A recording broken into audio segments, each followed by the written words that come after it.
Applied linguistics and asylum seekers. Every year, around 1 million people seek asylum outside their country of origin. Before they can be resettled or granted citizenship in a new country, their claims to refugee status must be substantiated. This can be a great task, as displaced peoples often have no identification documents. As such, governments use a variety of tools to assess asylum seeker claims, including that of LADO. LADO, or language analysis for the determination of origin, is based on the presumption that a person's language profile is linked to their nationality. At first, it may seem reasonable to make this link, but how is LADO really utilised, and is it reliable? In most contexts, a practitioner will analyse a tape recording of an interview with an asylum seeker.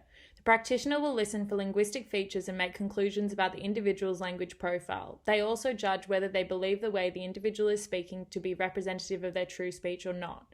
The practitioner's written report is then communicated to the applicable immigration department, who will use it in conjunction with other evidence to make a decision on whether or not to grant an individual asylum. So how reliable is this use of LADO?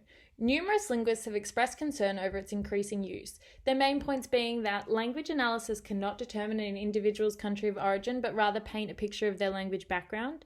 Asylum seekers may have spent significant time in refugee camps in countries that has influenced their language use. Language boundaries are not static and rarely line up with geographical ones neatly. Therefore, linguistic markers are not valid determiners of origin.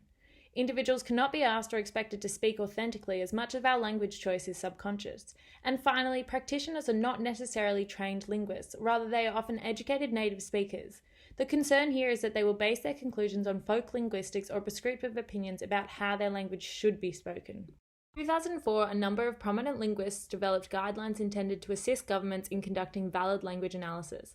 Overall, the guidelines insist that language analysis can never be used to determine an individual's nationality or citizenship and should not be the basis of decision-making. Although being adopted by a few governments, these guidelines are by no means ratified, and there is still a lot of secrecy around LADO practice in many countries, particularly Australia. It is clear to me that current LADO procedures and the weighting given to so-called analysts' reports are unethical and illegitimate.